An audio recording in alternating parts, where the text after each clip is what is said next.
So, brothers, friends, welcome to another broadcast of the North Carolina Masonic Research Society. And tonight we are really pleased and really honored to have Brother Jonathan Hirshon as our guest. Jonathan is a Master Mason in Acacia Lodge number 847, chartered under the Grand Lodge of California. And he's been studying Kabbalah for really the last 15 years, but since he was first exposed to it at his bar mitzvah, it's really piqued his interest since then. So he's dedicated a lot of time and research to it. And I think it's something that all of us here have wanted to know more about or have a better understanding of. So I think Jonathan is just the person to give that to us. So Jonathan, with no further ado, it's all yours, brother. Thank you, brother. I truly appreciate it. And on behalf of my lodge, thank you to everybody who's really expressed an interest in this topic.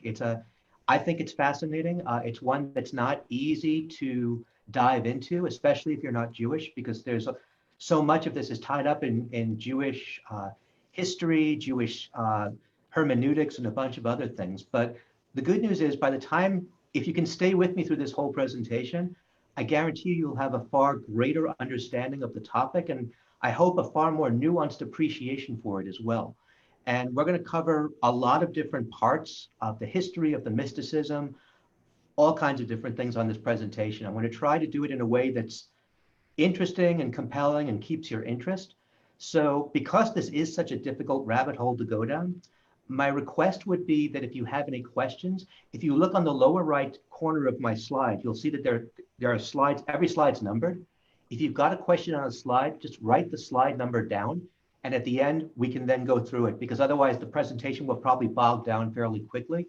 And I know we've got a time frame on this. So without further ado, let me add one other thing, which is just like in Masonry, there is a ridiculous amount of hidden metaphor and symbolism in Kabbalah.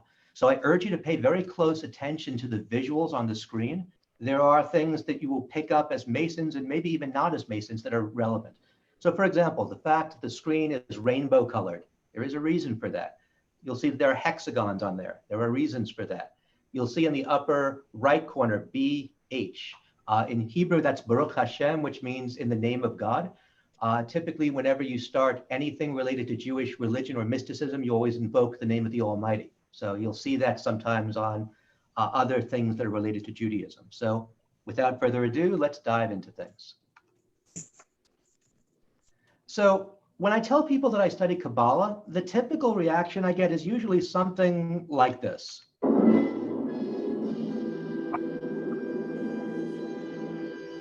You know, a certain wide-eyed, really, you're doing that? And the answer is yes, really, I am doing that. And there's a reason behind that. So I want to explain first, before we go into anything else, what this presentation is and is not. So let's start with what it's not. You will not learn how to be a Kabbalah practitioner through this lecture. I want to make that abundantly clear. Kabbalah communicates the deepest and most subtle mysteries of the Torah, creation, and God himself, and it literally takes a lifetime of study to master these truths.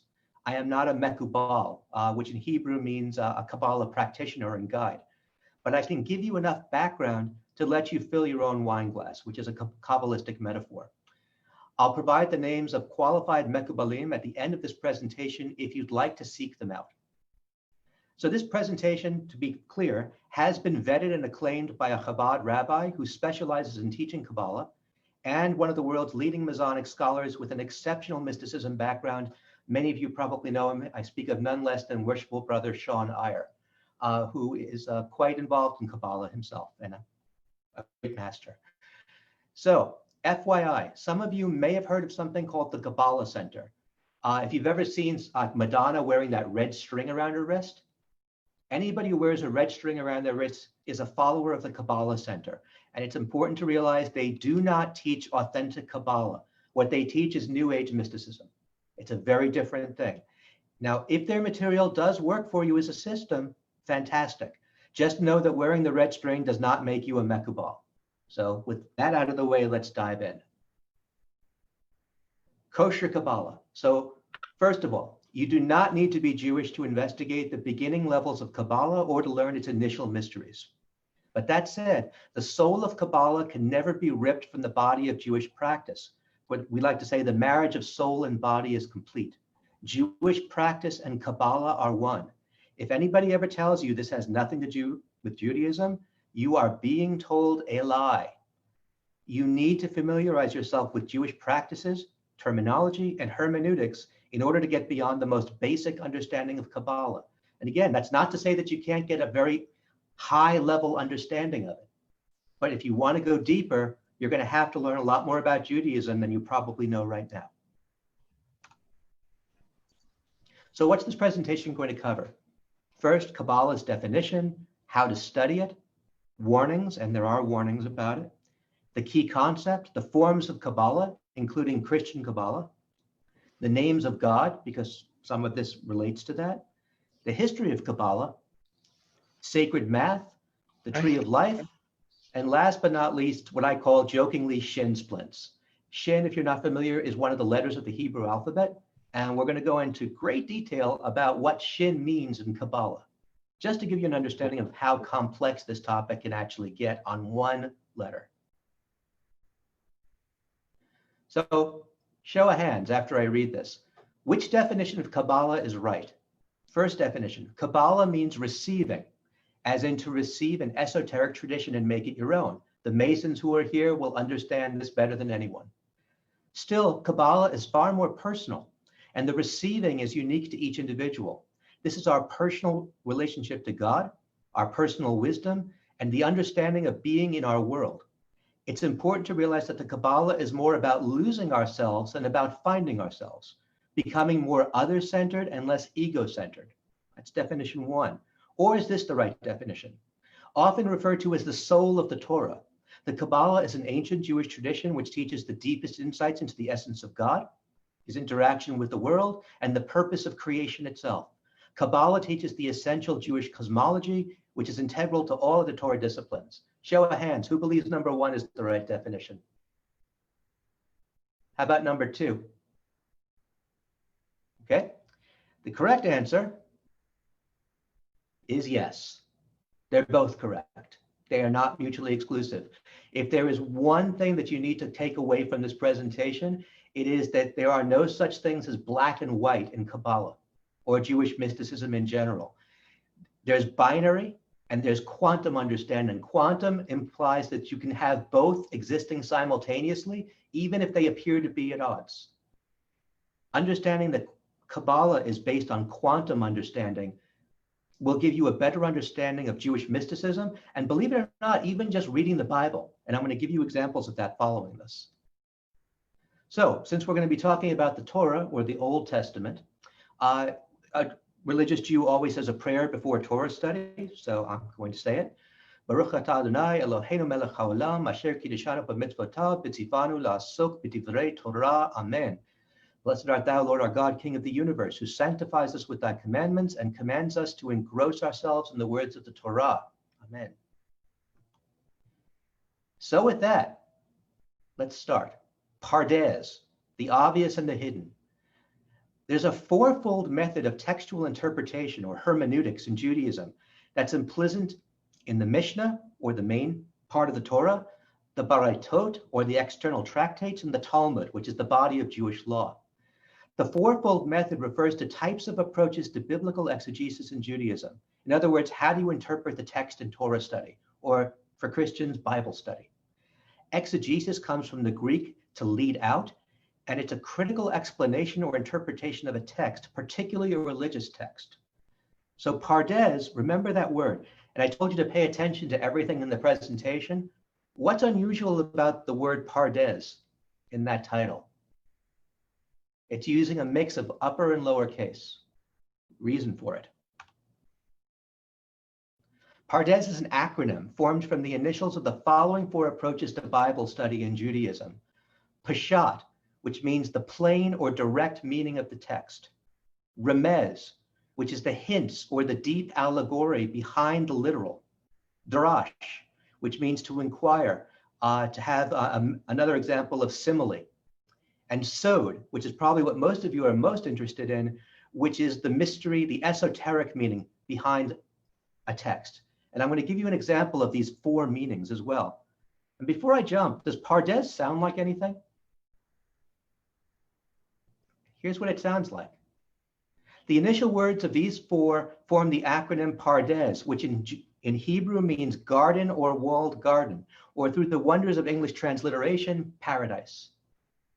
This is a very important point to remember. The wall around the metaphoric Garden of Eden is what Kabbalists have referred to as the garment or the malbush of the text.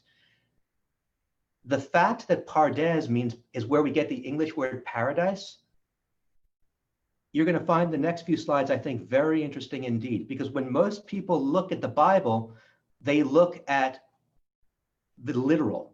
So let's start with the very start of the Old Testament, the first 7 words of Genesis in Bereshit. In the beginning, God created the heaven and the earth. Bereshit bara Elohim et hashamayim ve'et haaretz in Hebrew. So Genesis is the first book of the Torah, describes creation with the first sentence encapsulating the order of creation in 7 words. That is literally the obvious. It's pashat, the simple or direct meaning. But that is one of only 4 meanings. And Jews always look at the Bible ideally in 4 levels. The obvious is just the beginning. So next, talk about the second one. Why does the Torah begin with the letter bet? In order that it begins with a blessing. So the word Bereshit, Genesis in Hebrew is Bereshit, and it begins with the letter B. So in Hebrew, you would expect the beginning of creation to begin with the letter A, not the letter B. But the word beginning is nothing other than wisdom. It's thus written, the beginning is wisdom, the fear of God. Wisdom is a blessing.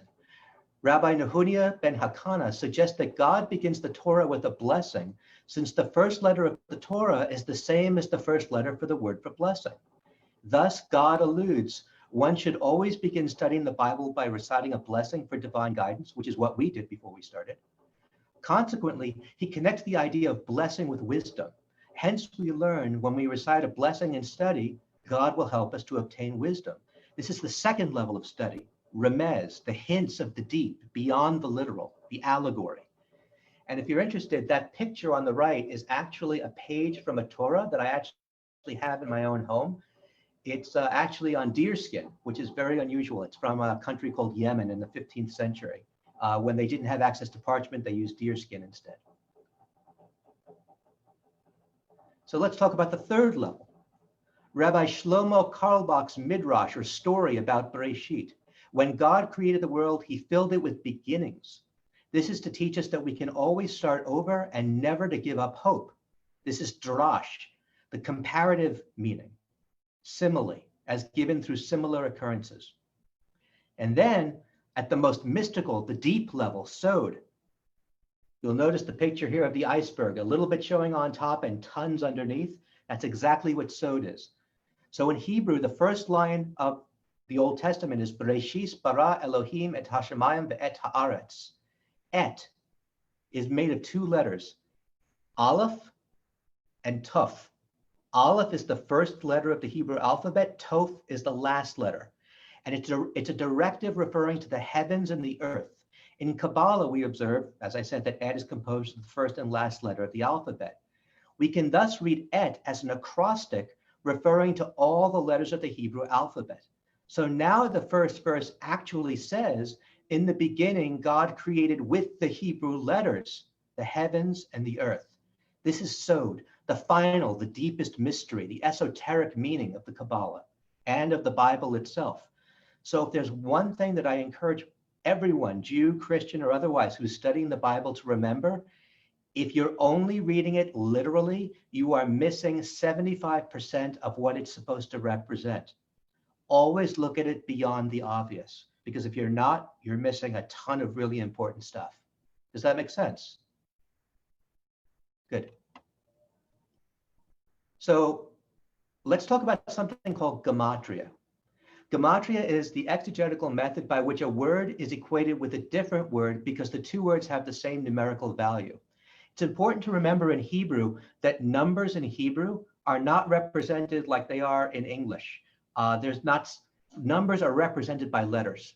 So Aleph As you can see here, represents 1, Bet represents 2, Gimel is 3, etc.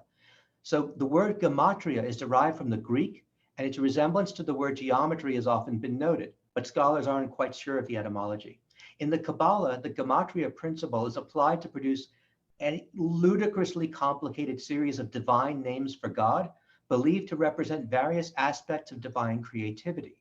Among the Kabbalists, the process of gematria is said to be part of the divine revelation, in which the words of the Torah, as the very word of God, are capable of being understood in many different complex ways.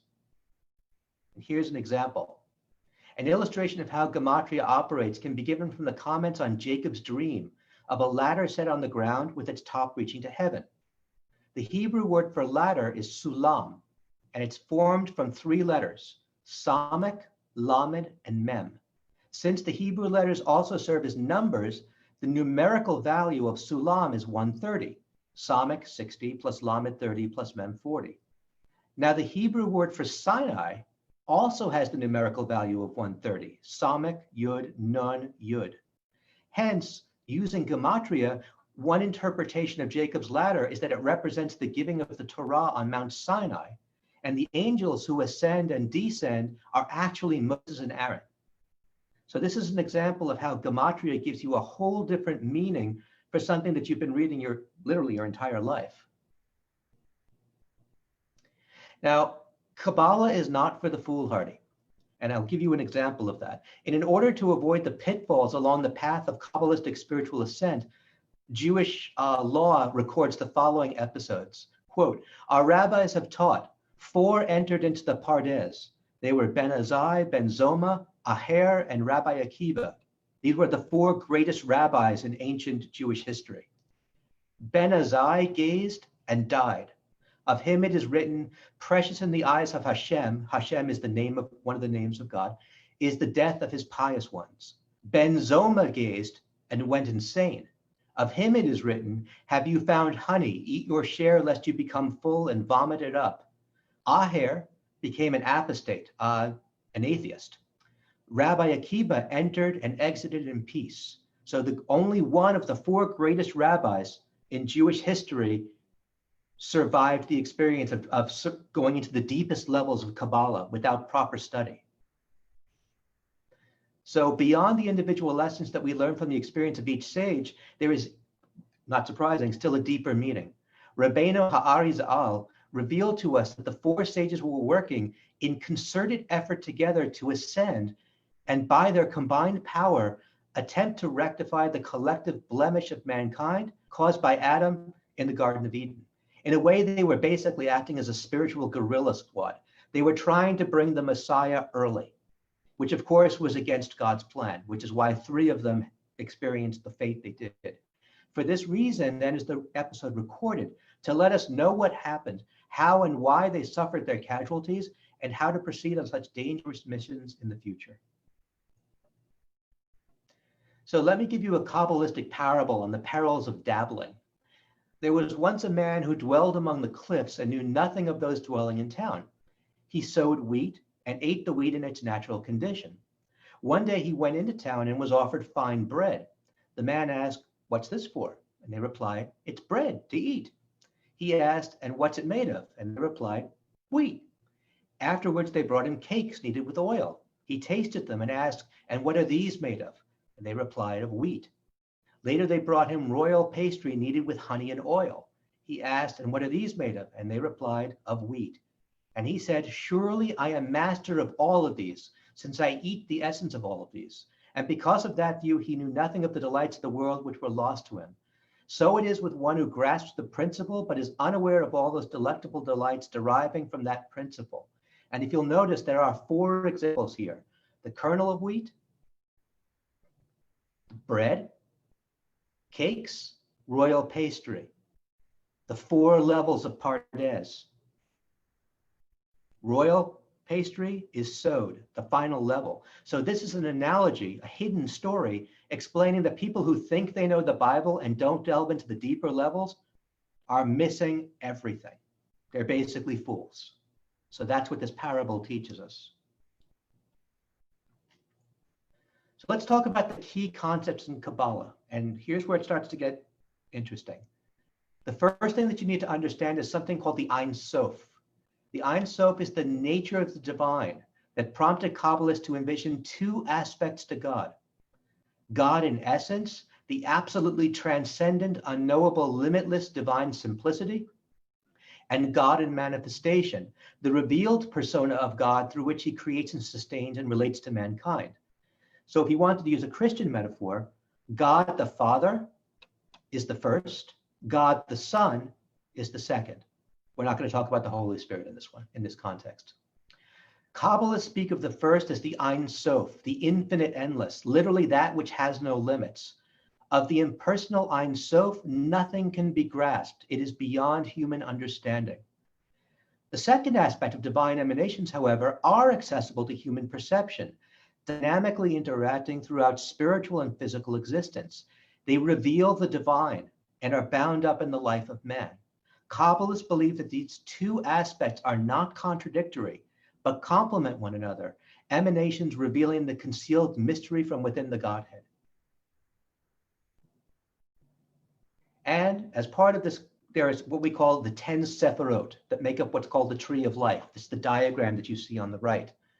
The 10 Sephirot are the 10 emanations and attributes of God with which he continually sustains the universe in existence.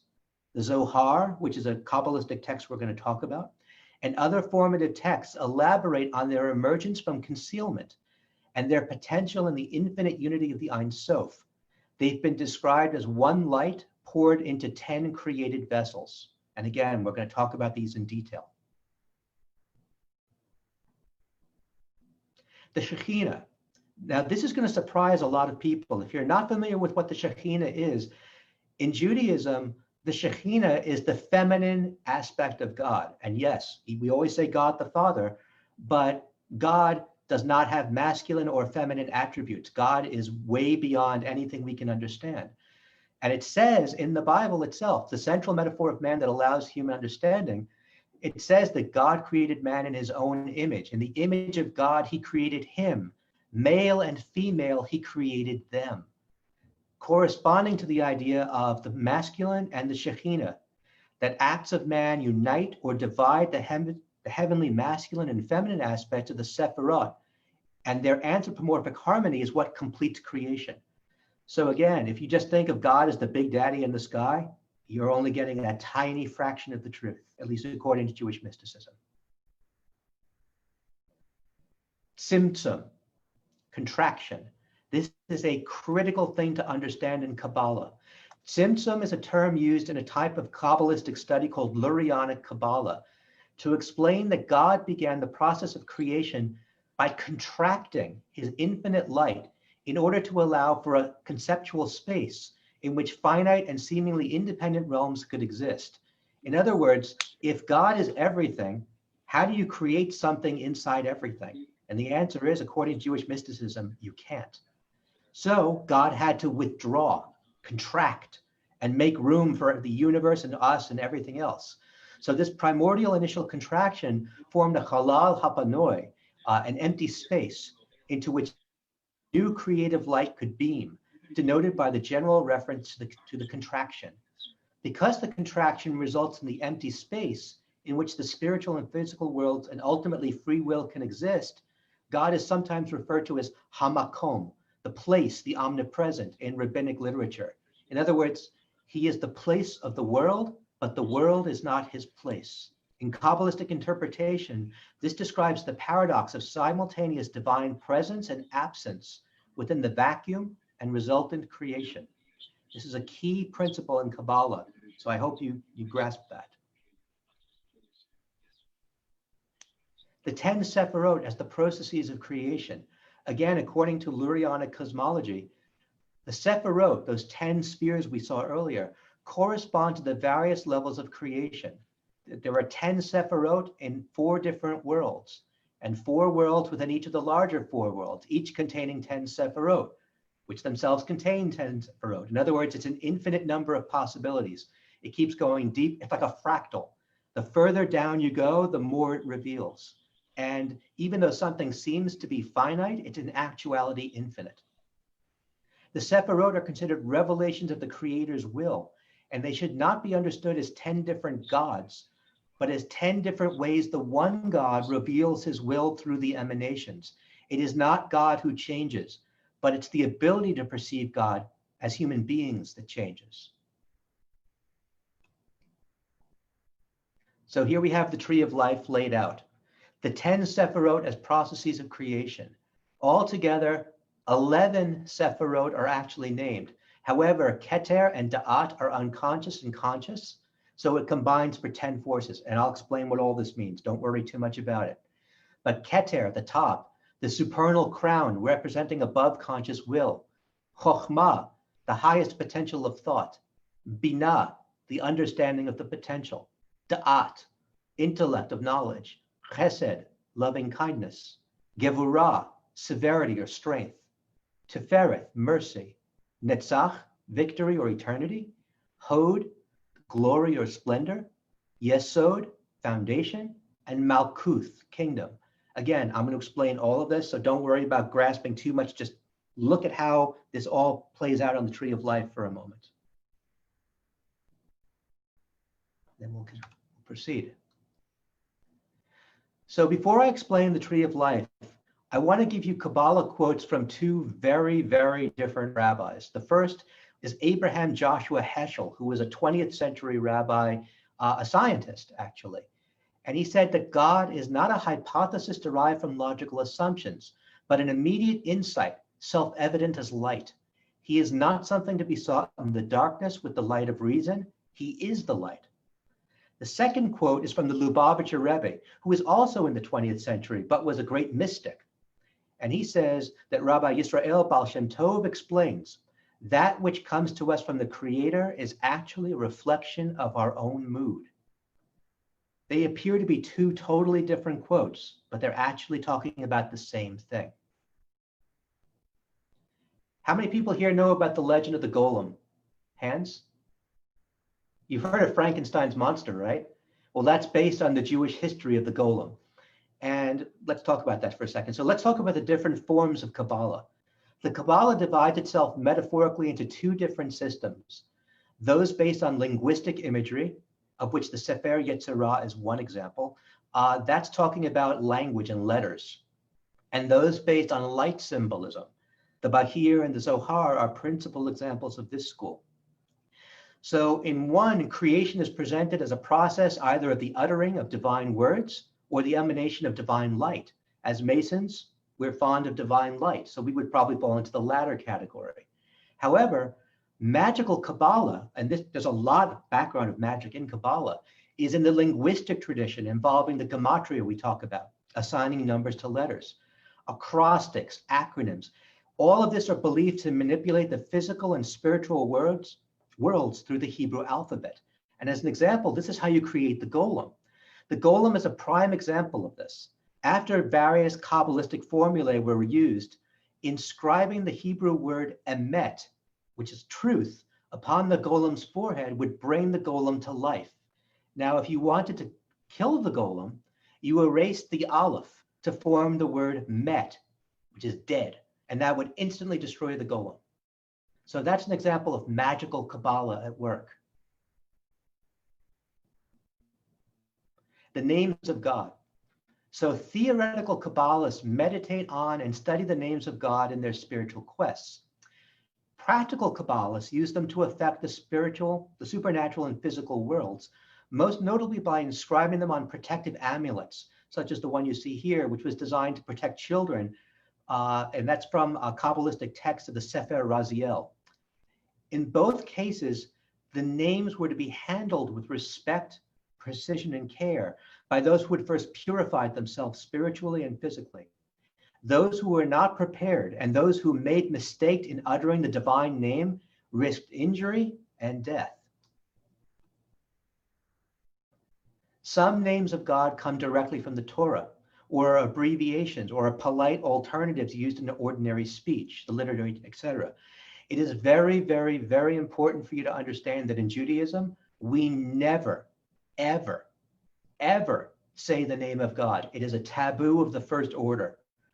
When we see the name of God printed, We never say it. We always say the word Adonai instead. So Baruch atah Adonai. The word that I'm saying Adonai on is actually God's name, but we never pronounce it.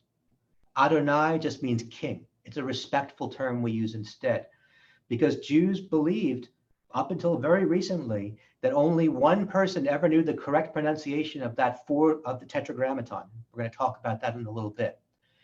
But there were many names of God beyond that one. Some of them were acrostic, some of them were others. And many of them were derived through various formulas that were applied to biblical verses. So as an example, the Notaricon, in which the initial or final letters of the words of a verse or verses are used to make an acronym. So as an example, one name of God is Samarkand, and that name is derived from the final letter of the first 5 verses of Genesis. It's used in magical conjuration, never used by regular Jews. Temurah is a form of letter substitution. A number of popular systems existed, and some were pretty simple to understand.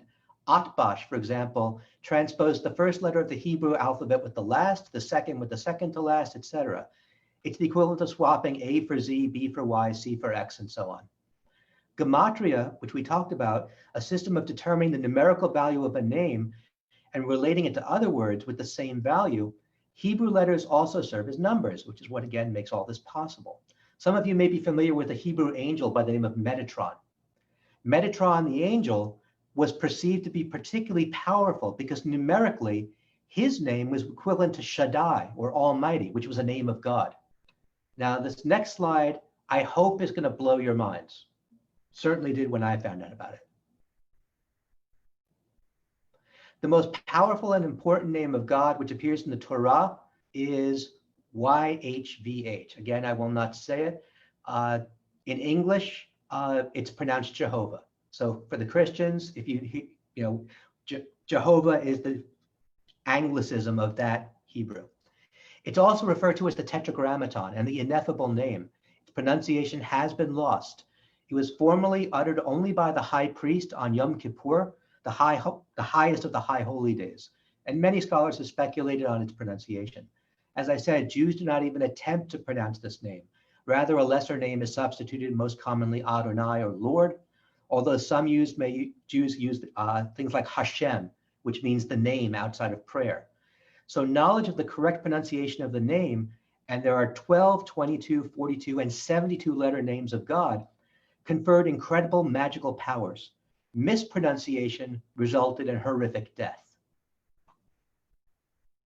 This is the slide I want you to pay attention to. The archangels, their names in English are Gabriel, Michael, Raphael, Uriel, Sariel, and others. We mispronounce them in English. In Hebrew, it's Gabriel, Michael, Raphael, Uriel, Sariel. They all have the same thing in common, El. El is God. It's one of the names of God in Hebrew. So Gabriel actually means strength of God. Michael, who is like God. Raphael, the healing of God. Uriel, the light of God. Sariel, command of God. Raziel, who I didn't mention, is the wisdom of God.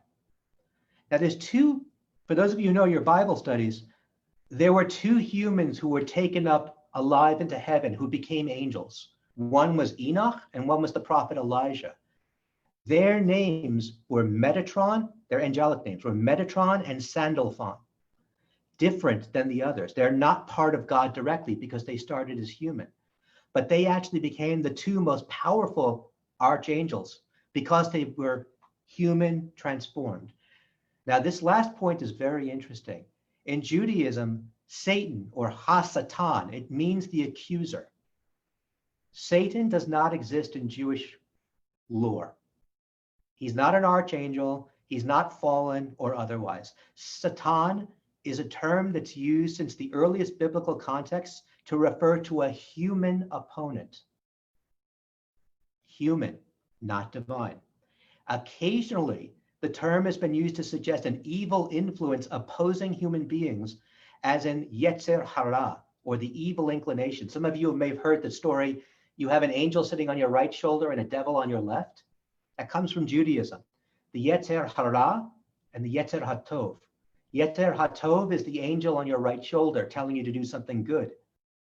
The Yetzer Hara is your own evil inclination telling you to do the opposite.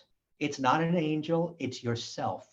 Thus, Satan is not an angel telling God to torment Job. And this is interesting. The only mention of Satan in the entire Old Testament is one word in the book of Job, where Satan says what's up with Job?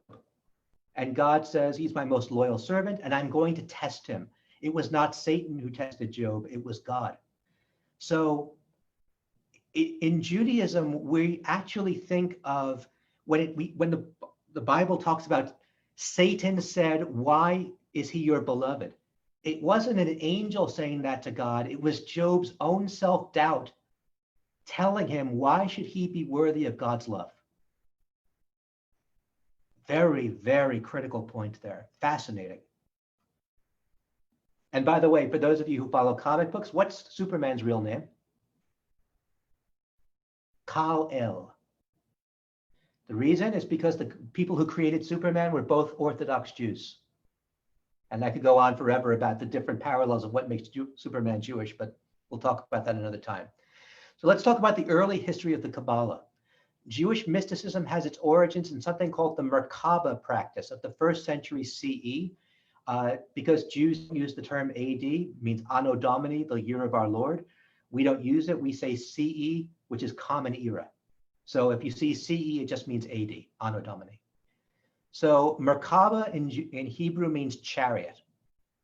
So in the chariot tradition, through fasting, meditation, prayer, and incantation, the Merkaba mystics sought experiences of the throne chariot of God described in Ezekiel. So the Kabbalah itself made its first known appearance in written form with a book called the Sefer Yetzirah, the Book of Formation, although there is oral tradition going back even earlier.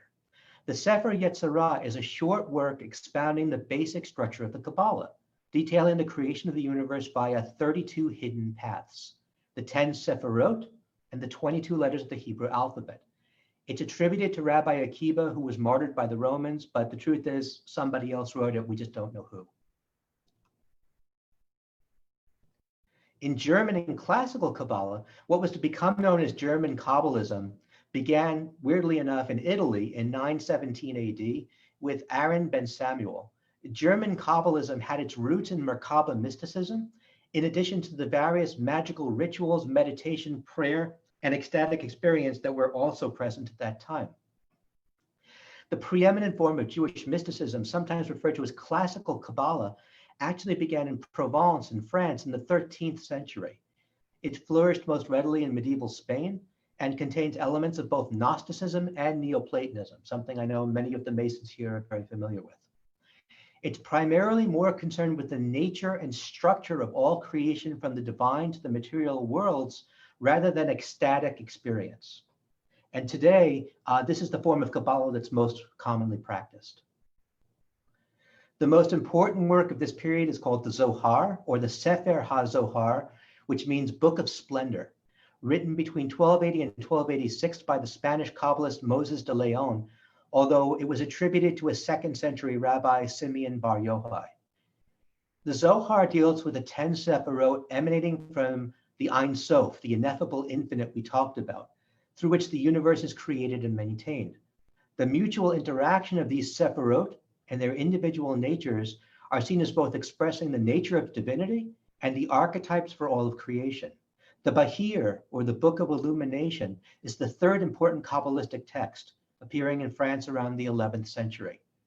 It's interesting is the expulsion of the Jews in 1492 from Spain actually helped to spread the Spanish Kabbalah throughout Europe. And it was because of that spread through Europe that we actually get the next phase, which we'll talk about after this slide. English translations of the Zohar. Many of you are going to be interested in this. There are several translations of the Zohar in English, and they all have flaws. First of all, the Zohar itself, when it was written in the 13th century, was written in an incredibly obscure dialect of Aramaic. There are maybe, and I am not exaggerating, 20 Aramaic scholars in the world who can read the Zohar in the original. It's insanely hard to do. So we all read it in translation. Now in English, there are the following translations. The Kabbalah Center, which you heard me talk about in the beginning, kind of the New Age guys, they were the first ones to translate the entire Zohar into English. It's 23 volumes, and we actually have all of them in academia. But the problem with this translation is it's been contaminated by a lot of New Age influences that aren't in the original text, and it's not really the true Zohar. So you read with caution. There's some stuff in there that's just not right. Now, the gold standard was just finished a couple of years ago. It's called the Pritzker edition, translated by the renowned Kabbalah scholar, Dr. Daniel Matt at UC Berkeley. It is an absolute masterpiece, but it lacks the rabbinic commentaries that are found in the Kabbalah Center edition. If you want to read the Zohar in English, this is the one you want. You can buy it on Amazon. Each book is about $50 or $60. Now, there is something called the Sonsino edition, which goes back to the early 20th century. It's a 5-volume set, but it's an excerpt of the Zohar. So it's a very good translation, but it's incomplete. Now, if you really want to dive deep into this, there's an excellent write-up that I literally just discovered 2 days ago of the various English translations with pros and cons by a Kabbalah scholar, Don Carr. And the link is, as you see, it's bit.ly 3m2f8au. I can send that to anybody who's interested after the presentation. To give you an example of just how dense the Kabbalah and Zohar actually is, I'm going to read one page from it. There are approximately 8,000 pages in the Zohar, complete. Below these channels, there are 375 trenches, of which one is of the color white, another of the color black, and the third of the color red. These trenches are divided into 17 classes, of which each represents the shape of a chain net. 2 of these chain nets have the quality of iron and 2 others of copper or brass. At the 2 extremities of space are situated 2 thrones, which are in constant communications with the channels in the trenches, which go from one to the other. Each of these thrones forms a sky, one of which is on the right side and one of which is on the left. The one on the right is of the color black and the one on the left is multicolored. As the light goes from one throne to the other, it follows for each time that the light of a throne has reached the other by means of the course of the channels mentioned. It returns near to the first throne to draw for itself new strength. Thus, the light travels through the specific channels from the throne on the right to the throne on the left and returns through certain other channels, from the throne to the left to the throne on the right. So it is with the blood in the veins of the human body. The blood ascends to the heart through specific veins and returns through others. Such is the vision of this area of space, which forms 7 different colors. These 7 colors constitute the supreme mystery. If you understood that, you are a far better Kabbalist than I. It is dense. It is hard to do. Never try to study Kabbalah on your own. It's a lost cause. You need help. Everybody needs help, which is why we study together with rabbis. And like I said, that was 1 page out of 8,000, which is another reason why I don't recommend that you start with the Zohar for Kabbalah. There are lots of other books to start with. So we've talked about the term Lurianic Kabbalah. So let's explain what I'm talking about with that. Lurianic Kabbalah is named after its originator, Isaac Luria Ashkenazi, in the 16th century. In Lurianic Kabbalah, and I encourage the Masons to pay a special attention to this. In Lurianic Kabbalah, the Ein Sof contracts at the start of creation to allow room for cosmic expansion. This also allows room for evil, the klepot, literally shells, in which sparks of divine light become entrapped after a shattering of the divine receptacles during emanation. Thus, freedom of choice is born of God's self-inflicted suffering and the redemption or tikkun of the broken world, and the reunification of divinity becomes the overriding goal of humanity. The exile of all human beings is symbolized in the exile of Israel, and the tikkun is paralleled in Israel's task to gather what has been scattered, symbolizing the redemption of the world crowned with the coming of the Messiah. This idea of scattered light, I think all of us who are Masons have a deep understanding of, perhaps better than most. So after this came out, this is when the holy wars of Kabbalah started. a Messianic philosophy fostered by something called the Hasidic movement. If you're not familiar with Hasidic Jews, you've probably seen them. They wear black coats, they've got long beards, big hairy hats. Those are the ultra-Orthodox Jews. And they took Kabbalah very sincerely to heart. And the most important figure in this movement was the Baal Shem Tov, or the master of the holy name. The Baal Shem Tov believed that making the Kabbalah accessible to all Jews, even illiterate peasants who at the time made it the majority of the population in Lithuania, where he lived. Now, his rivals were a gentleman named the Vilna Gaon, or the genius of Gaon, who was one of the most learned rabbis of all time. He and the other rabbis believed that you should never start studying Kabbalah until you were age 40, because you weren't mature enough to understand it until then. And even then, you had to be learned. You had to be a scholar yourself. The idea that the average person could learn Kabbalah was absolutely anathema to them. And there was literally a holy war between those two groups for about 100 years. And eventually, the Hasids won. And if you've heard of a group called Chabad, they are a group of ultra-Orthodox Jews who are still around today. And they practice Kabbalah as part of their daily spiritual life. Now, this is really important. When I read you the Zohar, you saw how dense it was. Don't read the Zohar until you read this. There's something called the Tanya, which is the main work of Chabad Hasidic philosophy, and it's all Kabbalah. It is approachable, it is accessible, and you can actually get it with Cliff Notes. I love this book. You can get it you can buy it for real, or you can get it on your iPhone, on your Android phone. You can download it. It is absolutely a fascinating read, and it is extremely accessible. So if you want to start anywhere in Kabbalah, start with the Tanya. Do not start with the Zohar. It's too hard. So Chabad took the abstract mystical teachings of the Kabbalah and made them practical to enhance one's connection to God and making Kabbalah relevant to one's daily service to God. And as I said, you can get it from a whole bunch of different places. Now, Christian Kabbalah, or Christian Kabbalism, many of you are probably familiar with the basics of this. You'll notice that this is spelled with a Q, not a K. I'm sad to say that the reason why it's done that way is a way to basically separate Christian Kabbalism from Jewish history and mysticism. Many Christian scholars were fascinated by Jewish Kabbalah, but they didn't like the fact that it was based in Judaism. So they basically co-opted it and turned it into a Christian mystical movement. And they used the Q instead of the K to differentiate that. Many medieval ceremonial magicians were very fond of appropriating these Kabbalistic words of power. And you'll see them in lots of different places. Agrippa von Nettesheim's works, the De Occulta Philosophia Libri Tres, and the syncretism of Kabbalah with the Q, alchemy, astrology, and other esoteric hermetic disciplines are actually shown in this diagram here. So you can see alchemy, virtue, astronomy, philosophy, Kabbalah. Now it's really important to remember, here's an example of what's called the Kircher tree. Some of you may know of Athanasius Kircher, a great mystic of the Christian philosophy. This is his version of the tree of life. It is very, very, very different than the Jewish version, except by virtue of the shape.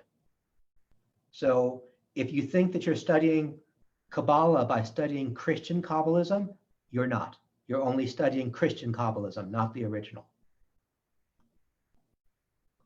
And here's another example of how magic and Kabbalism kind of merged together in this era. In the recent history of the Kabbalah, again, there's been more contamination. The 19th and 20th centuries have seen further development of the Western Kabbalah with a Q tradition from occultists such as Eliphas Levi, as well as members of the Hermetic Order of the Golden Dawn, such as Aleister Crowley and Dion Fortune. Again, what you see here is an example of Christian Kabbalism, not Jewish Kabbalism.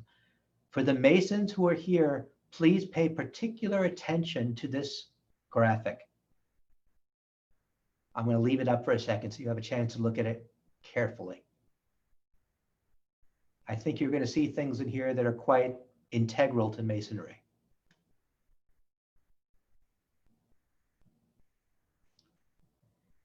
So math, physics, and the Kabbalah. We've talked about a lot of abstruse philosophy. Well, mathematics, believe it or not, and physics are abstruse philosophy. In the Sefer Yetzirah, it says 22 foundation letters. He engraved them, he carved them, he permuted them, he weighed them, he transformed them, and with them he depicted all that was formed and all that would be formed. This verse says that reality is formed from irreducible component parts. And this is not unlike saying that the universe is composed of various atomic and subatomic particles, or that a counting number such as 6 may also be written as the product of the irreducible primes 2 and 3. Now, if you think I'm making a stretch by comparing Kabbalah to physics, these two of the most famous theoretical physicists would agree with me. I'm a theoretical physicist, and I like to say that I walk in the footsteps of giants like Albert Einstein and Niels Bohr. I'm not a philosopher. However, I am rather dazzled by the fact that many of the basic mysteries that we find in string theory and the theory of everything seem to be mirrored in the Zohar and in the Kabbalah. As a scholar, the most amazing thing of all is the degree to which modern astrophysics sounds like a Kabbalistic text. So it's not just me making a stretch. Two of the world's greatest theoretical physicists and mathematicians actually agree with me. Sacred geometry, something that I know is very near and dear to many of us. This is a great example of it. We're told in Parsha or chapter Mishpatim in the Old Testament that when Moses or Moshe ascended before the throne of God, he saw a sapphire block. This unusual object is later divided into 2 separate tablets and brought down as the Shnei Luchot, or the 2 tablets of the covenant, which according to Jewish stories were each in the shape of a tetrahedron. So you remember the tetragrammaton, the 4-letter name of God, the tetrahedron. According to Jewish lore and mysticism, the 2 tablets were not shaped like tablets, they were shaped like tetrahedron. And when you do the math, you'll note that the marriage between 2 tetrahedrons results in a subdivision within the original tetrahedrons themselves, where the quote-unquote star has 24 small faces with 3 triangular corners. So take a look at this image on the right side of your screen carefully for a second. And now I'm going to go to the next slide. What happens when you shine a light on a 3-dimensional object? It casts a 2-dimensional shadow. And look what that image casts as a 2-dimensional shadow. Star of David.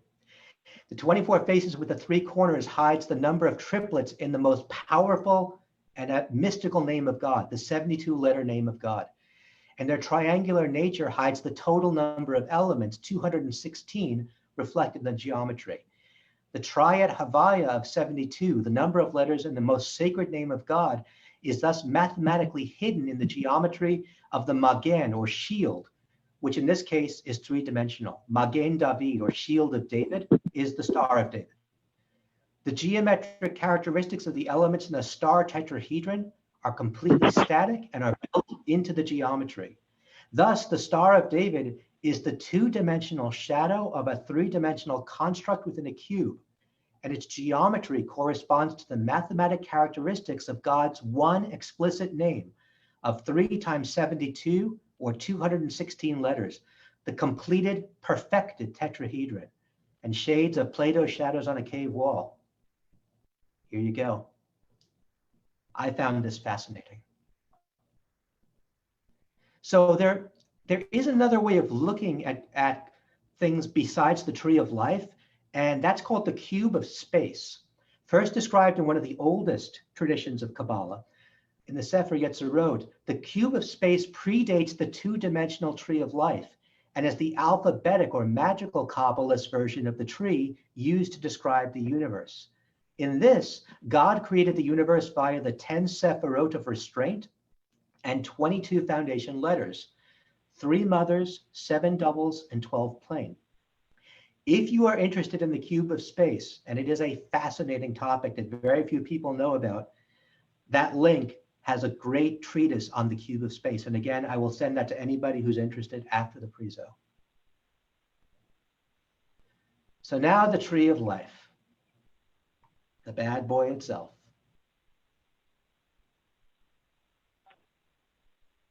There are three pillars described on the tree of life. The first is the pillar of severity. On the left, you can see where I've got that purple. That's describing it. The left column is called the pillar of severity, representing the female side of man, and contains three sephirah: Binah, understanding; Gevurah, severity; and Hod, splendor. In the middle, we have the pillar of mildness, representing the balance between the male and the female pillars. It contains four sephirah: Keter, crown; Tifareth, beauty; Yesod, foundation; and Malkuth, kingdom. And lastly, on the right, we have the pillar of mercy, representing the male side of man, and also containing three sephirah: Chokhmah, wisdom; Chesed, mercy; and Netzach, victory. Now, does anybody else find it interesting besides me that the pillar of mercy is represented as the masculine side and the pillar of severity as the feminine? And in between, we have mildness. So look at the top. You see those purple dots? Every time I talk about a different sphere, you'll see those purple dots over them if you're not sure what I'm talking about. So first, let's talk about the Ein Sof, the great unknowable. And we talked about that previously. That's the unknowable aspect of God. Next, at the top of the tree, we have Keter, or crown, also known as the topmost of the Sephirot. Since its meaning is crown, it is interpreted as both the topmost of the Sephirot and the regal crown of the Sephirot. Keter is so sublime that it is called in the Zohar the most hidden of all hidden things, and it is also completely incomprehensible to man. It is also described as absolute compassion, and Rabbi Moshe Cordovero describes this as the source of the 13 supernal attributes of mercy. In mysticism, Keter is invisible and colorless. Since it's called the crown is worn above the head. The crown therefore refers to things that are above the mind's ability to comprehend. All of the other sephirot are likened to the body, which starts with the head and wends its way down into action. But the crown of the king lies above the head and connects the concept of monarchy, which is abstract and intangible, with the tangible and concrete head of the king. Thus, the first sephirah represents the primal stirrings of intent in the Ein Sof, or the arousal of desire to come forth into the varied life of being. But in this sense, although it contains all the potential for content, it contains no content itself, and is therefore called nothing, or the hidden light, the air that cannot be grasped. As the desire to bring the world into being, Keter represents absolute compassion. Because if you remember, God had to withdraw to create all of this. It hurts. Thus, the ultimate act of sacrifice. Chokhmah, the top of the right pillar, wisdom. In the Kabbalistic tree of life, it's across from Keter with Binah across from it. It denotes the first intermediate step between Keter and the rest of the Sephirot, forwarding and channeling the Ein Sof through the rest of the 10 lights. Chokhmah is the first power of conscious intellect within creation and the first point of real existence, since Keter represents emptiness. According to the book of Job, wisdom comes from nothingness. This point is both infinitely small and yet encompasses the whole of being, but it remains incomprehensible until it is given shape and form in Binah, which is across from it on the left. Chokhmah is associated in the soul with the power of intuitive insight, flashing lightning-like across the consciousness. The wisdom of Chokhmah implies the ability to look deeply at some aspect of reality and abstract its conceptual essence until you succeed in uncovering the underlying axiomatic truth. These seeds of truth can then be conveyed to the companion power of Binah for the sake of intellectual analysis and development. Chokhmah is the beginning, the force of the creative process. It's also called fear because it has no measure of boundary and therefore the mind does not have the power to grasp it. The book of Job states, "Behold, the fear of God is wisdom, and to depart from evil is understanding." If you haven't caught it yet, the book of Job is actually a Kabbalistic parable. when you look at it this way. Binah, top left, meaning understanding, the second intellectual sephirah on the tree of life. It's associated with the feminine. The Bahir states, "For you shall call understanding a mother." Classical Jewish texts state that Binah Yetera Natun L'Nashim, an extra measure of Binah was given to women. In an anthropomorphic visualization in which the sephirah are reversed, as if one is standing inside the tree looking out, it may be related to the right eye, the right hemisphere of the brain, or the heart. Binah is intuitive understanding or contemplation. It's likened to a palace of mirrors that reflect the pure point of light of chokhmah, wisdom, increasing and multiplying it in infinite varieties of ways. In this sense, it's the quarry, which is carved by the light of wisdom. It is the womb, which gives shape to the Spirit of God. On a psychological level, Binah is processed wisdom, also known as deductive reasoning. It is davar metoch davar, understanding one idea from another idea. While chokhmah is intellect that doesn't emanate from the rational process, it's either inspired or taught, Binah is the rational process that's innate in the person working to develop an idea fully. Da'at. Now you'll notice I've got those purple around nothing. It's in the center. Da'at is a Hebrew word that means belief. In Kabbalah, Da'at is the location or the mystical state where all 10 sephirot in the tree of life are united as one. In Da'at, all sephirot exist in their perfected state of infinite sharing. The 3 sephirot at the left column that would normally receive and conceal the divine light instead share and reveal it. Since all sephirot radiate infinite self-giving divine light, it is no longer possible to distinguish one sephirah from another, thus they become one. Da'at is not always depicted in representations of the sephirot and could in a sense be considered an empty slot into which the gem of any other sephirot can be placed. Properly, the divine light is always shining, but not all humans can see it. The concealment or revelation of the divine light shining through Da'at does not actually happen in Da'at itself.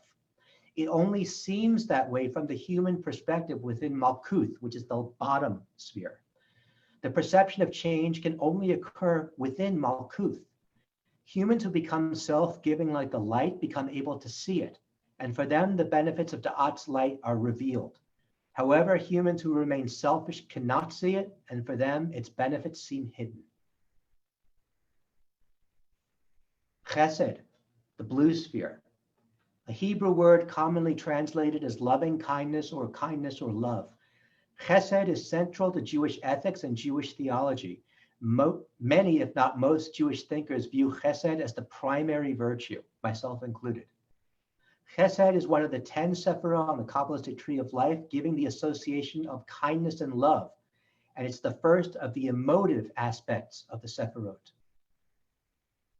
The first 3 of the 10 sephirot are the attributes of the intellect: Keter, Chokhmah, Binah, and to a level, Da'at, while Chesed is the first sephirah of the attribute of action. In the Kabbalistic tree of life, its position is below Chokhmah, and it's usually given 4 paths that link to Chokhmah, Givurah, Tiferet, and Netzach. Those are the lines intersecting between these spheres. Gevurah, the red sphere, the 5th sephirah in the Kabbalistic tree of life, the 2nd of the emotive attributes. Gevurah is the essence of judgment and limitation, and it corresponds to awe and the element of fire. Gevurah is understood as God's mode of punishing the wicked and judging humanity in general. It is the foundation of stringency, the absolute adherence to the letter of the law, and the strict meting out of justice. This stands in contrast to Chesed, which is loving kindness and mercy. Gevurah is associated in the soul with the power to restrain one's innate urge to bestow goodness upon others, when the recipient of that good is judged to be unworthy and liable to misuse it. As the force which measures and assesses the worthiness of creation, Gevurah is also referred to in Kabbalah as Midat Hadin, or the attribute of judgment. It is the restraining might of Gevurah, which allows one to overcome his enemies, be they from within or from without. Chesed and Gevurah act together to create an inner balance in the soul's approach to the outside world. While the right arm of Chesed operates to draw others near, the left arm of Gevurah reserves the option of repelling those deemed undeserving, even towards those to whom one's initial relation is that of the left arm repels. One must subsequently apply the complementary principle of the light draws near.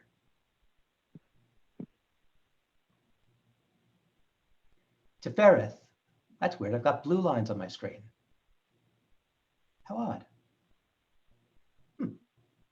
Tifereth, the sixth sephirah in the Kabbalistic tree of life. It has the common association of spirituality, balance, integration, beauty, miracles, and compassion. Tifereth is the force that integrates the sephirah of Chesed, compassion, and Gevurah, strength. These two forces are respectively expansive or giving and restrictive. Either of them without the other could not manifest the flow of divine energy. They must be balanced in perfect proportion by balancing compassion with discipline. This balance can be seen in the role of Tifereth, wherein the conflicting forces are harmonized. Tifereth also occupies a place on the middle pillar, which is the yellow sphere, and can be seen as a lower reflection of Keter, as well as a higher reflection of Yesod and Malkuth. It's not the center of the universe, as one could argue Keter to be, but rather it's the center of our local astronomical system, if you will. Nonetheless, it is the sun that gives light and life, even though it did not create life itself. Tifereth can be seen as a metaphor for these same attributes. It's also unique amongst the Sephirot, as it's the only one connected to all of the others except from Malkuth via the subjective paths of the unconscious. Netzach, the green sphere, the seventh of the spheres. It generally translates to eternity, and it can also, in the context of Kabbalah, refer to perpetuity, victory, or endurance. Within the Sephiroth, Netzach sits geometrically across from Hod, the orange. This pairing makes up the third, the tactical Sephirot, meaning that their purpose is not inherent in themselves, but rather as a means for something else. Netzach refers to the actions of God that are kind in essence, but are presented through a prelude of harshness. Hod refers specifically to those events where the wicked prosper. It is retribution or Gevurah, but presented by a prelude of pleasantness.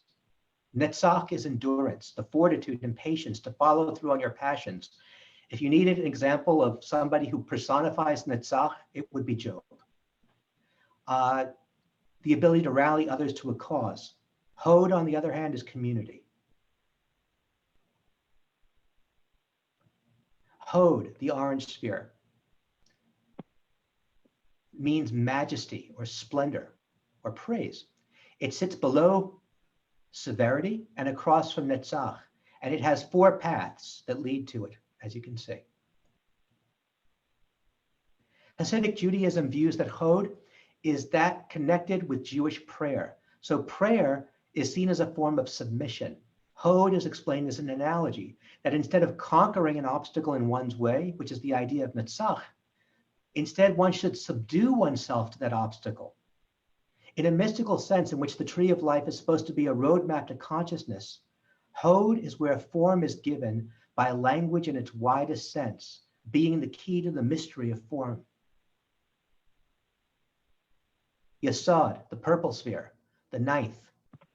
Basically, this is a tougher one. It's basically a way for mankind to communicate with these higher spheres. Think of it like a switchboard. Malkuth is the world we live in, the last sphere on the bottom. The only way that we can relate to these other points is through Yesod. We literally can't comprehend them. So like I said, think of that as the switchboard of the tree of life. And Malkuth, as I said, is kingdom. It sits at the bottom of the tree and it represents the world we live in. But it has the potential, interestingly enough, to go to the highest levels of Keter because it has a straight path to Keter, from Yesod to Fereth to the crown. You don't have to take the side panels. You can go straight up if you want. Just to add insult to injury and make it really complicated, Each of these trees of life represents 4 different worlds: the world of emanation, or Atzilut, the world of creation, Bariah, a world of formation, Yetzirah, and a world of action, Asiya. And each of these have their own trees of life. Remember, we talked about this earlier. It's literally a fractal, deeper and deeper infinitely. There's no end to it, which I find fascinating. And again, you'll note the columns here, which I think some of us will represent. So let's take one last look at the tree of life and its glory. Hopefully you have a better understanding of it now and some of the paths, as well as the letters. And now the final part of the presentation, shin splints. An in-depth analysis of one letter in the Hebrew alphabet. So to talk about it, shin is an interesting letter for a lot of reasons because it actually has 2 forms, shin and sin. Shin is the 21st letter of the Hebrew alphabet. It's also known as sin, depending on the location of the dot. So we're going to talk about the dot in a second. So if it's shin, it's pronounced as SH as in shoe. If it's on the other side, it's pronounced as an S. So shalom and sameach, 2 different sides. So the 21st letter of the aleph base or the alphabet is the shin. The shin comprises 3 vertical lines representing 3 columns, which, by the way, represents the columns on the tree of life. The letter itself looks like a crown, keter. The 3 lines of the shin may be interpreted as 3 general dimensions of the human being: keser, will and pleasure, the intellect, and the emotions. In addition, the entire shin can represent just one of these dimensions, with each of the 3 lines symbolizing a subdivision of that dimension. In the case of keser, keser is that which exists beyond the intellect, the dimension of the super-rational, the will and pleasure of the king. The gematria of keser is 620. When the shin is represented as keser, 620 rays of light are imparted to the world through the 3 literal lines or channels of the shin. These rays are bestowed on the world through the right line, which is kindness, the left line, which is justice, and the center line, which is mercy.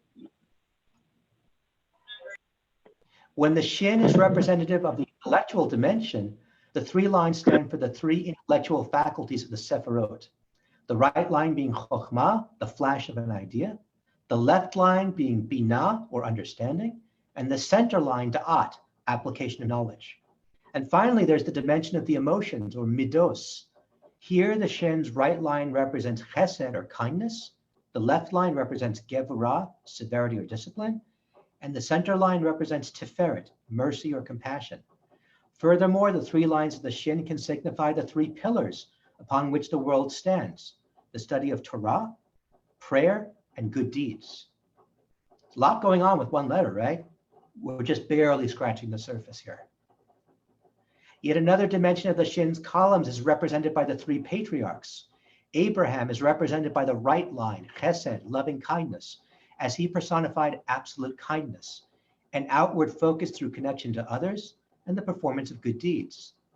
Isaac is represented by the left line, gevurah, discipline and severity, indicative of his being introspective and demanding of himself, concentrating on self-refinement and intense prayer.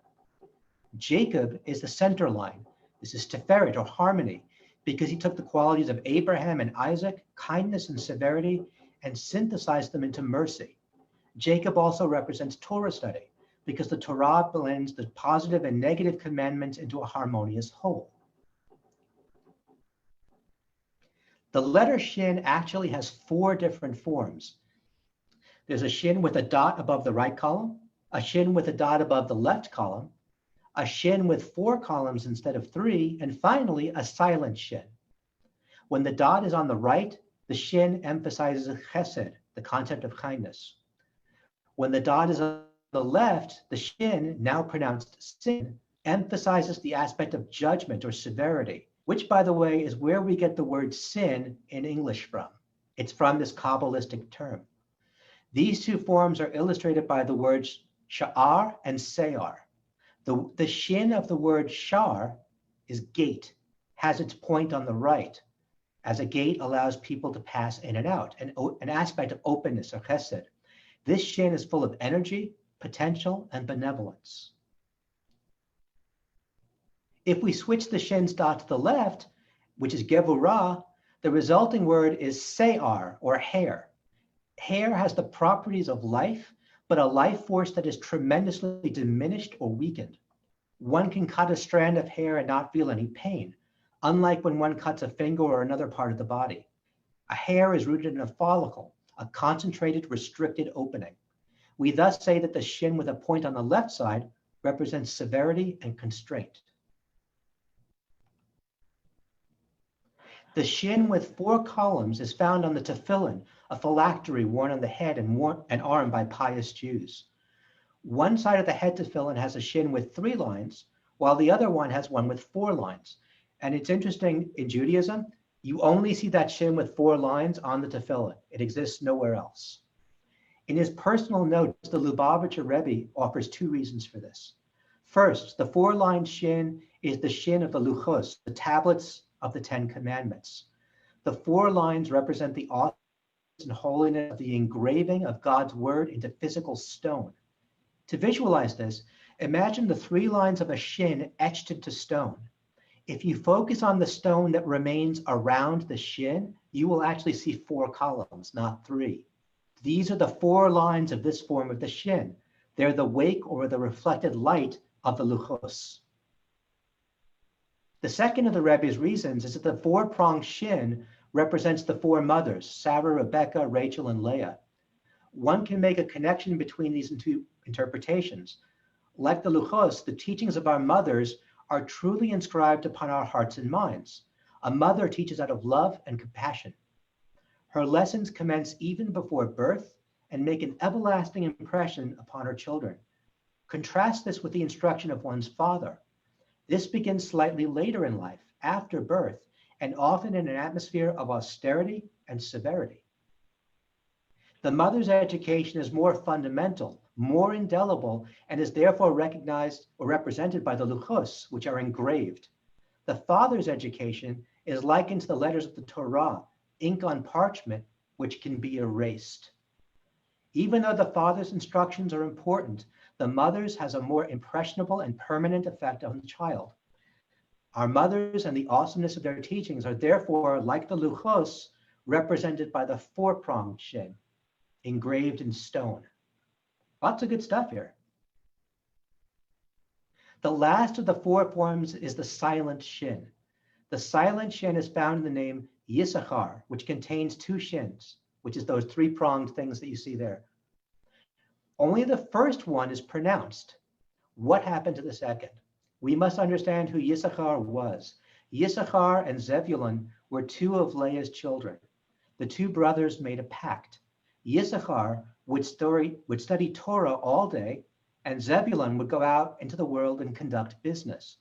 Zebulun would then return home and split his profits 50-50 with Yisachar. These are one of the 12 tribes of Israel. Reciprocally, half of the merits of Yisachar's Torah study would be transferred to Zebulun. In order for one to be able to engage in full-time Torah study, there must be those who support Torah learning. Thus, the first shin in Yisachar represents the active partner Yisachar is pronounced. But the second shin, representing the silent partner Zebulun, remains mute. The above theme is underscored within the actual structure of the word Yisachar.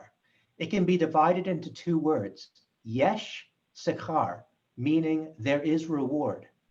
This translation alludes directly to Zebulun and his sponsorship. It's also consistent with the last Mishnah or story in Tractate Uktzin. The story states, in the future, God will bequeath to each tzaddik, a worthy man, and tzaddik, each and every tzaddik, 310 worlds. What does that mean?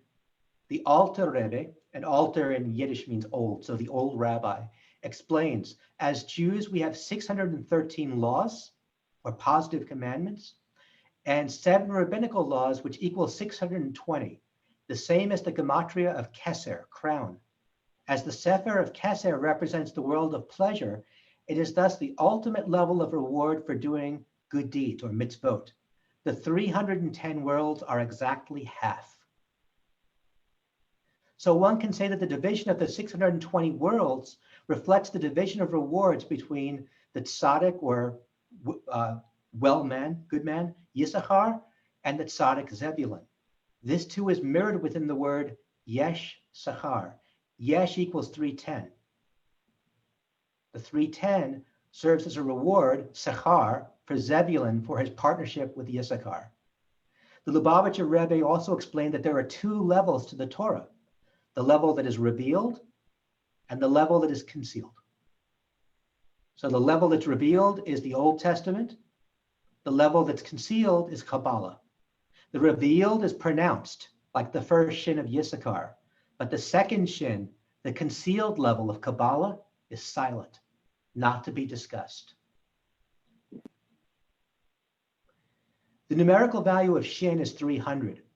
We know that the number 100 represents perfection. In the academic world, scoring 100% on an exam is considered impeccable.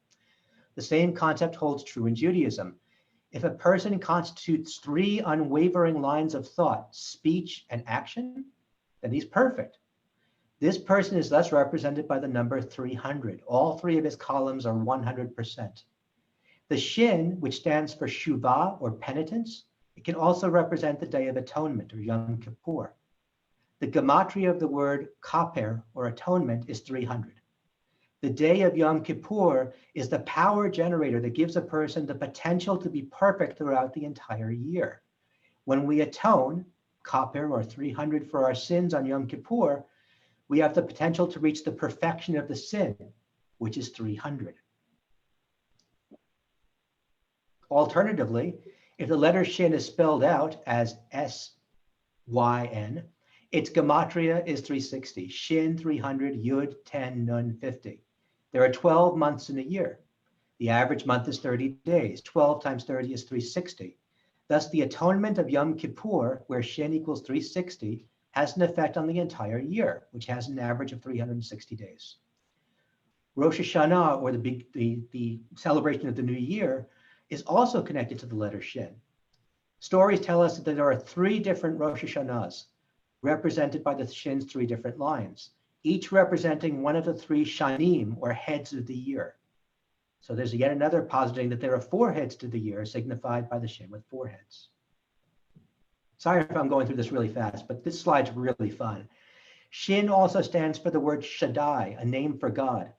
Because of this, a Kohen, or priest, forms the letter shin with both of his hands as he recites the priestly blessing. And in the mid-1960s, Leonard Nimoy, who was raised as an Orthodox Jew, used a single-handed version of this gesture to create the Vulcan hand salute for Mr. Spock. And FYI, William Shatner is also Jewish. But I find it fascinating that the Vulcan salute is based on the priestly blessing. It's not just some random thing he came up with. He actually based it on Jewish mysticism. The letter shin is often inscribed on the case containing a mezuzah, a scroll of parchment with biblical text written on it. The text contained in the mezuzah is the Shema Yisrael prayer, which calls the Israelites to love their God with all their heart, with all their soul, and with all their strength. The mezuzah is situated upon all the door frames in a house or an establishment. Sometimes the whole word Shaddai is written. The Shema Yisrael prayer also commands the Israelites to write God's commandments on 3 hearts, on their hearts. The shape of the letter shin happens to mimic the structure of the human heart. The lower, larger left ventricle, which supplies the full body, the smaller right ventricle, which supplies the lungs, they're positioned like the letters of the letter shin, the lines of the letter shin, which I find fascinating. Lastly, a religious significance has also been applied to the fact that there are 3 valleys that comprise the city of Jerusalem's geography: the valley of Ben Hinnom, Teropion Valley, and Kidron Valley. All of them converge to form the shape of the letter shin. And the temple in Jerusalem is located in the Dagesh, or the horizontal line portion of it.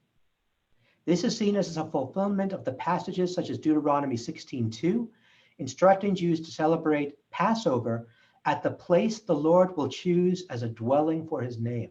And the last thing we always say it in a Seder on Passover is next year in Jerusalem. It's part of the reason why. It's also Kabbalistic. So, to sum everything up, if you're looking for good Kabbalah resources, I recommend visiting Chabad.org. They've got a lot of great introductory texts there, chabad.org. Believe it or not, the book Kabbalah for Dummies is awesome.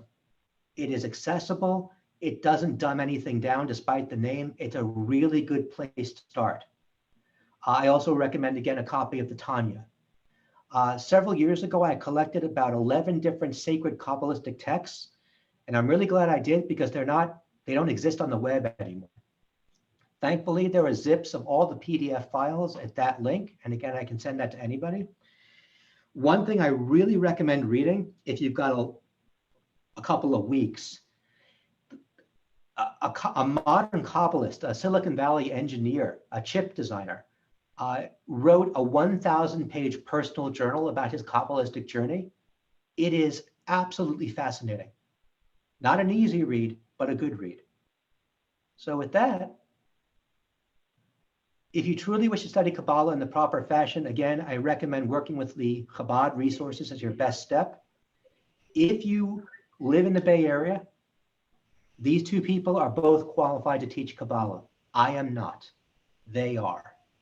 You can feel free to reach out to them if you're interested. And with that, my brothers, guests, everyone, thank you for allowing me to add a few rays of light to your understanding. And I hope this wasn't too much, too boring, or too little. Thank you all for your attention. Brother Jonathan, that was absolutely a mind-blowing introduction into Kabbalah for me. I'm gonna have to go back and rewatch this video several times, but I mean, I truly understand more than I did before. This is fantastic. So, brothers or friends, if anybody has any questions, please feel free to unmute yourself, ask Jonathan any question that you may have.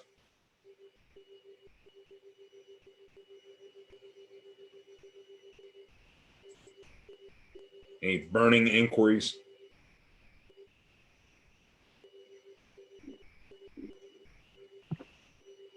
So, Jonathan, towards the beginning, you did talk about the story of Superman, and of course, the origin story of Superman is clearly the story of Moses.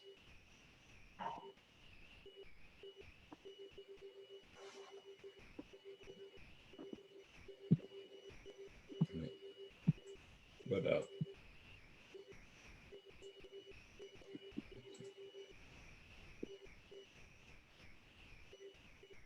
okay, I'm gonna look and see if we had any questions over on Facebook. No, just a lot of good compliments there. Awesome job. I don't see any questions. I must say, I think the reason I don't have any questions is I'm still processing so much, and maybe some of the other folks are the same. Very, very, very interesting stuff. I personally do not know what to ask, but I very much enjoyed it. Thank you.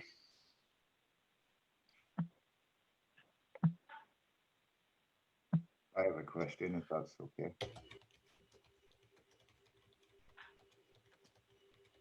Can you hear me? Yeah.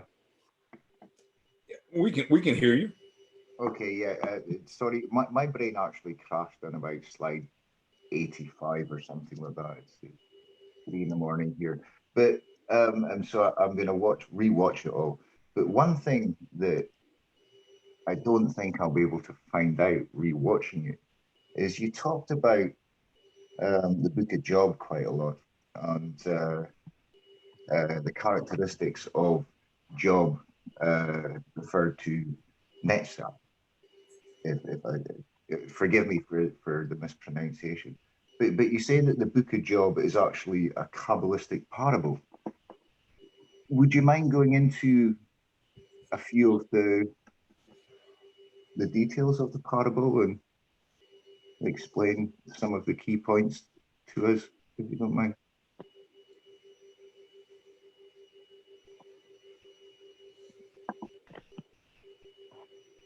No, I can't hear anyone.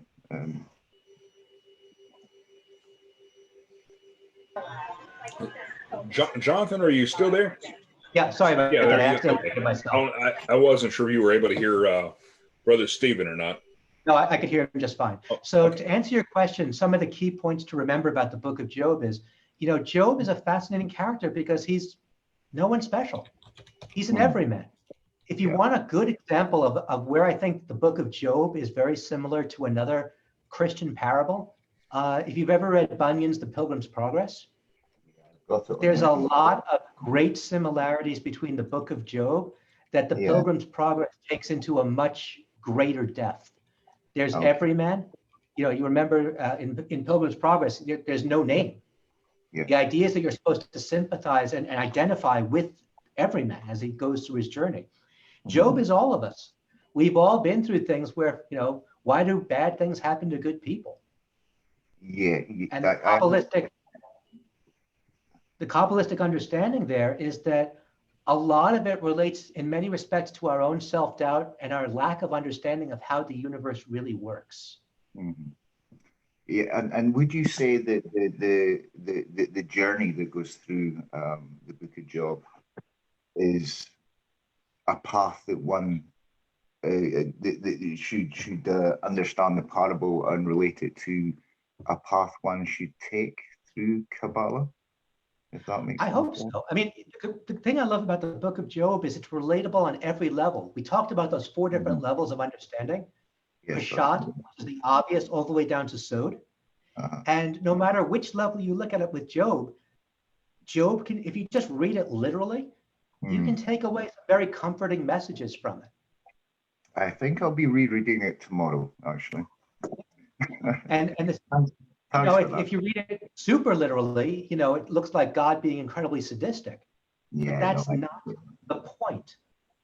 The point are the deeper levels. And this is the mistake that so many people, you know, as a good example, you know, when I was in Hebrew school, I had a vehement, bitter argument with my rabbi about Job and a couple of other parts of the Bible where I said that God was a complete bastard. And I could never follow a God that did this. And that was my first real introduction to the understanding of the metaphor.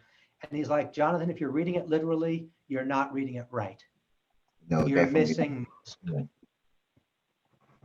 And that's the danger as well in reading the Bible, whether it's the Old or New Testament literally, is that if you're taking it literally word for word, you get a lot of the reasons why so many people are Bible thumpers and take the word of God and twist them without recognizing that they're missing so much of the beauty underneath it. Yes. So if one was to go and reread Job with a Kabbalistic viewpoint, is there any other books that would help understanding the deeper meanings within this? I think the truth is that if you read any part of the Old Testament, you're going to find it. If you read any part of the New Testament, you're going to find it. Just the only thing difference between the Old and the New Testament is that Jews don't believe in the New Testament. That's it. That does not mean that remember that Christianity was originally, when those 4 books of the apostles were written, they were all Jews. They wrote understanding these principles of deeper meanings, because originally Christianity was meant only for Jews. It wasn't until Paul of Tarsus that Christianity was taken outside the Jewish faith. So reading the New Testament with these 4 levels is just as relevant as reading the Old Testament that way. And while I've never read the New Testament in that level of detail, I think that all of you who are Christian and apply these principles to it will take away things that I would never be able to. Well, thanks very much for that. And that was just an absolutely excellent presentation. I'm blown away. Well, thank you. I'm going to watch it many times. Thanks very much. Oh, my pleasure. And John, that was fantastic. But I do have a question myself, because we talk about the different forms of Kabbalah. There's the Christian Kabbalah, and of course the Hebrew or Jewish Kabbalah, but often we hear about Hermetic Kabbalah, or Hermeticism combined with Kabbalah. That's syncretic. It's actually a fusion between Christian and Jewish Kabbalah. It takes different elements of both and fuses them together. The Order of the Golden Dawn started that whole thing, and then Aleister Crowley did a lot with it as well. I'm not very familiar with Thelemic Kabbalah, so I would not be qualified to answer on that front. I do know that they take elements of Christian and Jewish theology in their interpretation of Kabbalah, plus Egyptian. But just remember, if you're studying that variant of Kabbalah, it is not Jewish Kabbalah. It is not Christian Kabbalah. It is Hermetic Kabbalah, which is a very different thing.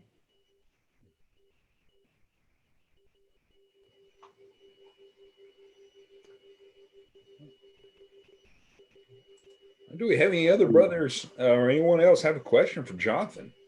Yes, sorry, you mentioned the Tanya, and you mentioned that it may be available somewhere. Do you have you go on, Amazon carries it.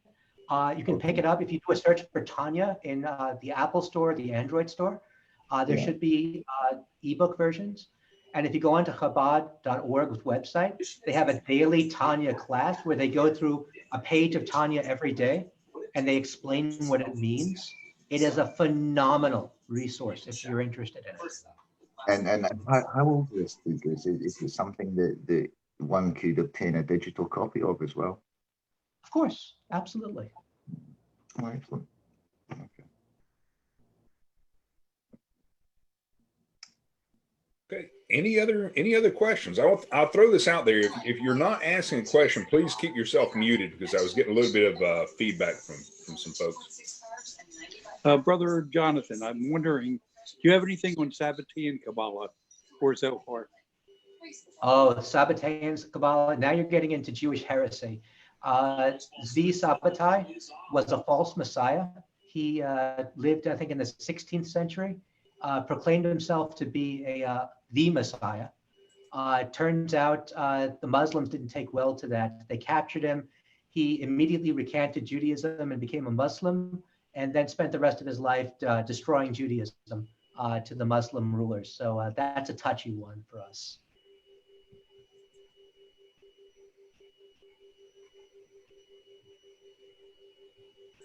I won't say that there's no value there, because I'm not familiar with it. I can only tell you that no Jew would ever touch anything from Zvi Sabbatai.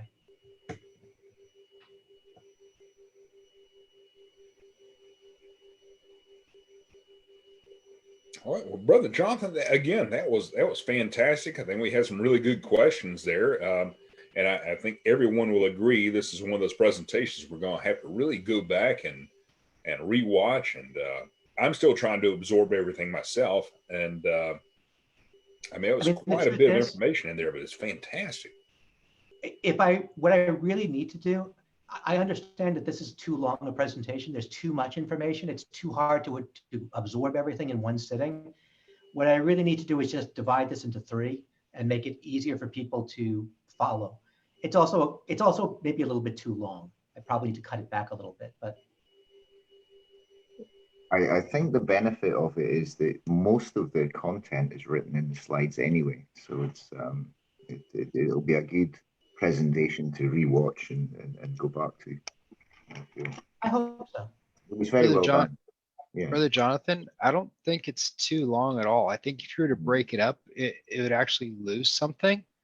Yeah. So please don't. But as somebody who's really trying to take this into a deeper understanding, as several people have said, there's just a lot to ponder, especially when you're looking at this from the prospect of, right when you start off in your very first slide, where you're talking about how there's a lot of misinformation out there. You have a lot of people who are, I'll use the term loosely, following a new age philosophy on this, where they look at things like Madonna wearing the red string and going, oh, this has got to be something deep and mystical and everything like that.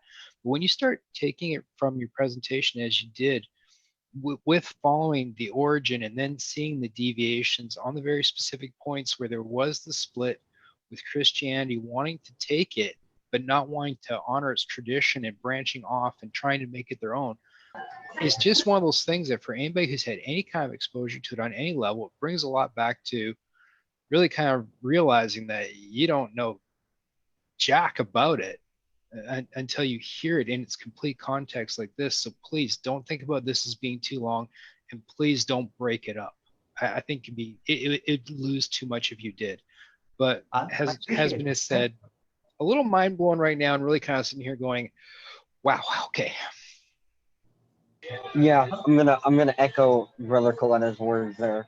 I am someone who is always looking for something that is long form, and as someone who is looking for that, sometimes these half-hour talks just don't satisfy my itch, and this has thoroughly satisfied my itch.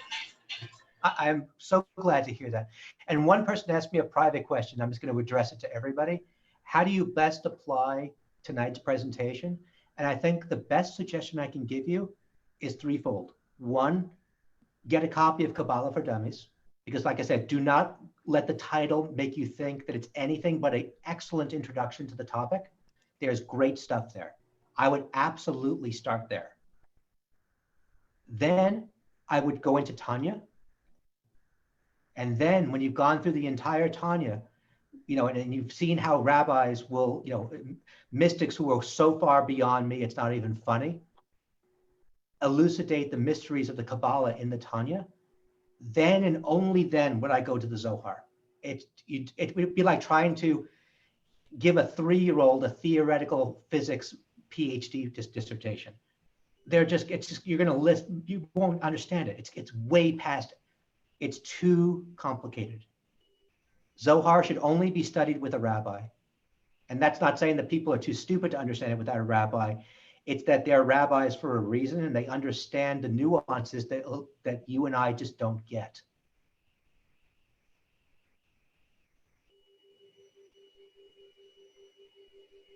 I would like to echo both Brent and Parth. Though it's a lot of information, I don't think I'd cut it short. I echo exactly what those two gentlemen. Well, it's very kind. It's something of a relief. I was wondering if I was droning on too much, so I'm glad to hear that.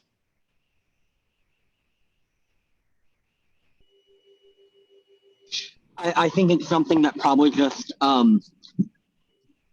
with its cohesion and with its sort of unified theory, I think it's something that just deserves probably about 3 to 5 listen throughs before anything substantial is like remotely gained from it. Like what I plan on doing is I plan on finding you on Facebook, and then like 10 days from now, you'll probably get something like 3 to 5 pages worth of questions from me.